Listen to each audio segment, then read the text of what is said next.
सीतामढ़ी धाम के पुजारी महाराज जी, बताया जा रहा है कि यहाँ प्रभु श्री राम जी के चरण पड़े थे, यहाँ प्रभु कुछ समय तक निवास किए थे। तो यहाँ कितने मूर्ति हैं प्रभु भोलेनाथ जी के?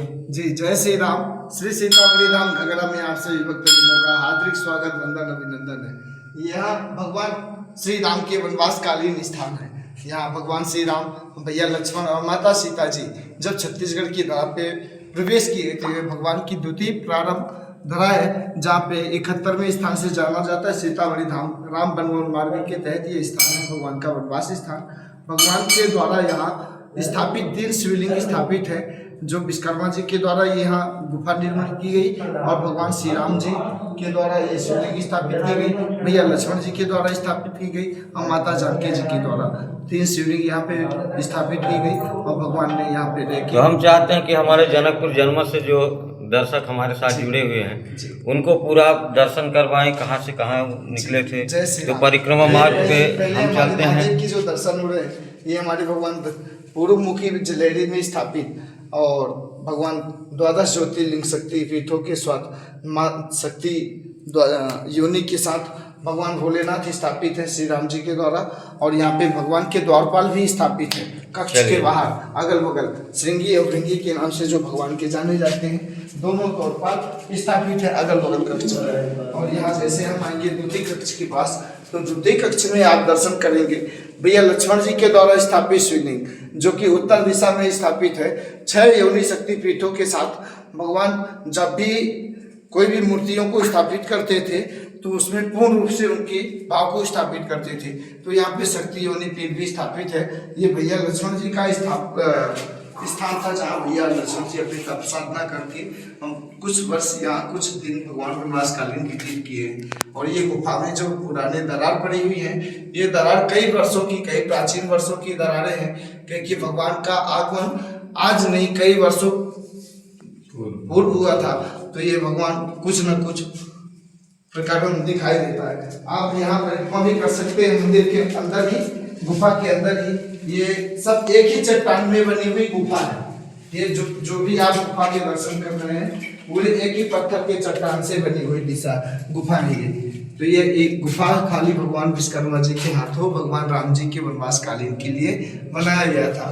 तो भगवान यहाँ के रह के और शिव की पूजा आराधना कर, अपनी इष्ट की पूजा आराधना कर भगवान यहाँ वनवास कालीन समय व्यतीत किए थे। ये हमारे मैया सीता जी के द्वारा स्थापित शिवलिंग उत्तर दिशा जलेरी में 6 योनि शक्ति पीठों के साथ ही स्थापित है। ये मैया जानकी जी के द्वारा स्थापित शिवलिंग है। यहाँ पे भी 2 द्वारपाल स्थापित किए गए हैं। इस कक्ष के बाहर भी भैया लक्ष्मण जी के जो कक्ष है वहाँ पे कोई द्वारपाल स्थापित नहीं है, क्योंकि भैया लक्ष्मण स्वयं पहले के और सेवादार के रूप में साथ में चलते थे। और ये जो चरण पादुका के दर्शन हो रहे हैं हमारे माता सीता और भगवान श्री राम जी की चरण पादुका, जहाँ जैसे माना जाता है कि अयोध्या से चलकर भगवान रामेश्वरम तक यानी भारत के अखंड भूमि की जब यात्रा वनवास कालीन किए थे, तो उन सारी जगह के चरण रज को समेट कर और डॉक्टर रामावतार जी के द्वारा ये सब जगह चरण पादुका बना के और भगवान के वनवास स्थान में स्थापित की गई है। आप ये भगवान के चरण पादुका के भी दर्शन कर सकते हैं। बोल सीतामढ़ी धाम की जय, भोलेनाथ सरकार की जय, जय जय सीताराम, पार्वती पति हर हर महादेव। जय श्री राम, जय जय श्री राम। तो भाइयों, उम्मीद करता हूँ कि आपको सीतामढ़ी धाम की यात्रा बहुत अच्छी लगी होगी। ये सामने रांपा नदी है, आप यहाँ पे देख सकते हैं। ये भगवान नंदी जी की ये सब प्राकृतिक रूप से है। यहाँ पे आप देख सकते हैं, कोई भी आर्टिफिशियल नहीं है। ये इतना सुंदर धाम है ये यहाँ पर। और कुछ ही समय, शायद लगभग 25 तारीख से नवतपा महायज्ञ भी यहाँ पे होने वाला है। तो यही चाहूँगा हमारे महाराज जी से कि थोड़ा सा इस कार्यक्रम के बारे में बताएं, लोगों से आग्रह करें कि यहाँ अधिक से अधिक संख्या में लोग जुड़ें और इस महायज्ञ में अपनी सहभागिता दर्ज कर पुण्य के भागीदार बने। जय श्री राम। बोलिए गजानन भगवान की जय। ये सीतामढ़ी धाम भगवान के वनवास स्थान पे दंडकारण्य की भूमि में भगवान की कृपा आशीर्वाद से समस्त लोक कल्याण, विश्व शांति और समस्त सनातन सेवा, समाज सेवा के लिए ये भगवान के सामने एक तपन यज्ञ, कठोर तपन यज्ञ है जो कि नौ तपा के समय किया जाता है। ये पावन नौ तपा का दिनांक अभी आपके 25 मई 2026 से 3 जून 2026 तक निरंतर चलने वाले हैं। और इसी तपन नौ तपा के बीच में यहाँ पे महायज्ञ का कार्यक्रम सुरक्षित रूप से सफल होता है, जिस कार्यक्रम को विवरण रूप से किया जा रहा है। 24 तारीख को कलश यात्रा का कार्यक्रम रहेगा जो कैलाश धाम से चलकर माँ चांग देवी माता मंदिर भगवानपुर से होते हुए सीतामढ़ी धाम पहुँचेगी। और 25 मई से नौ तपा महायज्ञ के कार्यक्रम की बैठकी का प्रारंभ किया जाएगा, जो कि इस बार 184 धुना के साथ तपस्या यहाँ पे प्रारंभ होगी। और श्री सीताराम नाम महाराज के अखंड संकीर्तन किए जाएंगे और ऊपर आपके निरंतर श्री सीताराम नाम महायज्ञ संचालित किया जाएगा।